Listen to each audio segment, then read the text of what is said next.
Hello and welcome. This is episode number 66 of the one and only Not So Serious Life. Stephen Chandler, how are you, sir? I'm doing great, Jason. Fantastic. Good to see you. Good. Is it good to see me? It is good to see you. Why it's is it always good? to see you. Why? Well, because you're looking good. You have a white shirt on. You've got that deep butterscotch color behind you. Looking good. I almost cursed. I almost said the F word. Oh, I got to show you, since you're such a prop guy, I got to show you something that I'm super geeked out on. Do you know that I'm a huge Back to the Future fan, the series of movies? No, I didn't know that. Are you a fan of the movies? I enjoy them. You enjoy them? Okay. So I got...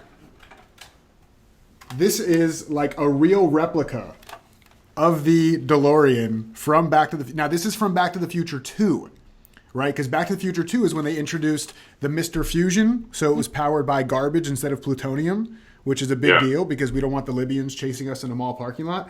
And it also has, here we go, wait for it, the hover conversion kit. Nice. I mean, this thing is serious, and it even has the sound effects. So check this out. Hold on a second. You gotta wait for it. I mean, we got blue lights.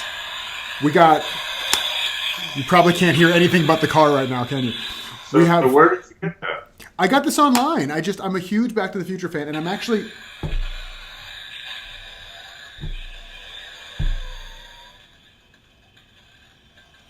Nice. Okay. I'm a huge Back to the Future fan. I got it online from this company that has made one for each of the different movies. It's a trilogy, and there's a different car in each movie because they made different modifications. But I'm actually going to be using this as a coaching tool for an exercise that maybe we'll talk about in a future episode. But for now, this is my new toy, and I thought you would like it. So if your client is playing small or feeling small, you're going to take that toy and ask them to get in. Correct.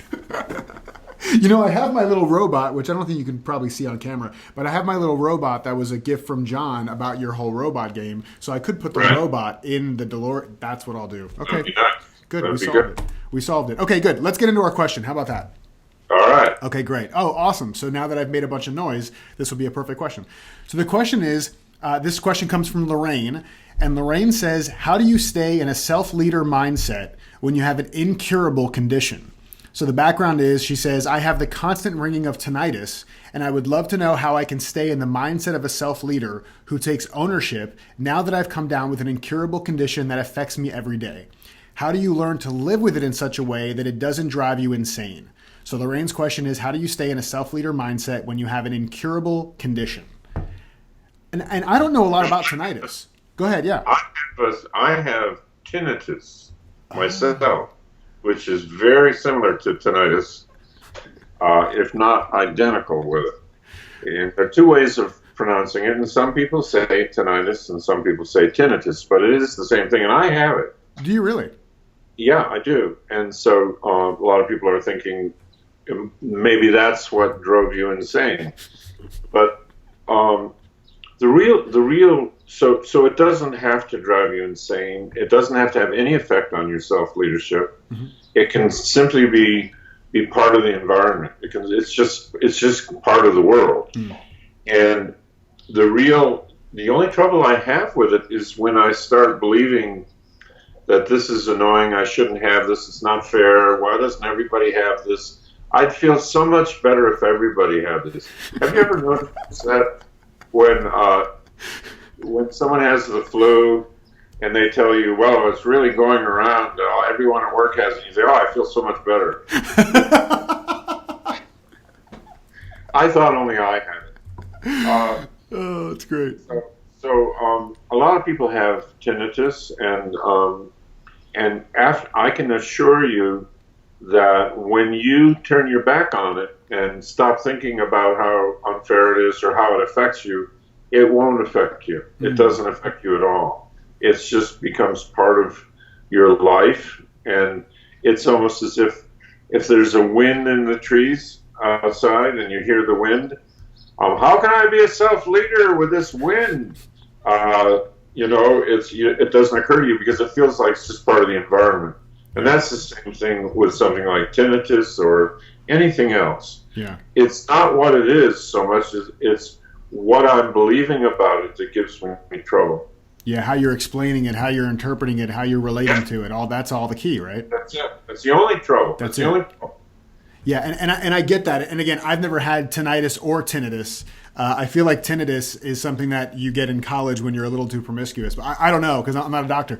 But I'm right on the same page with you. It feels like if this is something you have and that's become a part of your life, and I think we all have things like this, whether it's like a chronic back pain or you're not sleeping well, like anything that's chronic. It doesn't have to be like a diagnosed condition. That it just becomes a condition of the game. It's a new condition of the game. I mean, just like if you bought a new car and the gas tank was on the other side of the car, it's a new condition of the game. It's just you pull the car around to the other side of the gas pump. It's just part of what it is. So my thinking is that, and I know this to be true for me when I get caught up in my own thinking, that my thinking about this thing will drive me insane way before the tinnitus would. I would probably make the ringing in my ears so much louder than it actually is just by giving so much focus and so much attention to it. So I'm right on board with you, is really getting that it's the way you're relating to it. And there's also something, that she says in the question about how it affects her every day. And something I've been playing with a lot in my own life and with clients too is when they say things, and even when I say things to myself, is I kind of follow it up with this statement: you say that like it's a bad thing. Right? So like it affects you every day. You say that like it's a bad thing. What if it's affecting you in some way every day that's allowing something to emerge from within you? Like maybe this is affecting you in a way to show you where you have room for growth. If I have, for me, one thing I've always kind of played with and kind of had some challenges around is being super, super busy, right? It's why I love Time Warrior. It's such an incredible book because it really helps me to get refocused on where I'm committing my time, energy, and focus. And so I can say that my busy schedule affects me every day, as in it drains me and it makes me tired and it makes me overwhelmed. Or my busy schedule can affect me every day by showing that what's trying to emerge is some courage to say, I'm not going to do that, to say no to this, to say yes to this, to figure out what I want to recommit to, what I want to release, what I want to renegotiate. Like affecting me every day can be a great thing. So what is there, creatively, what is there about the tinnitus that's affecting you every day that could actually be a gift? So that's kind of my take on it. Lorraine, thank you for your question. I hope this helps. And I hope that you see that there is, it's always going to be our thinking and how we relate to this thing that really is causes the issue and not the incurable condition. Our thinking is more incurable than any condition we could probably come down with. Is that right, Steve? Yeah, and after a while, you don't notice it anymore. It's just not even there for you. It's like breathing. It's just part of your system. It's just part of the system. Yeah, I love that. Well, thank you, Lorraine. That's a great question, and thanks for sending it in. And everybody, continue to send your questions in to questions@thenotsoseriouslife.com. Head over to our beautiful webpage, thenotsoseriouslife.com, to sign up for our inner circle for free gifts and goodies. And until next time, we will see you. We love you. We mean it. Peace out.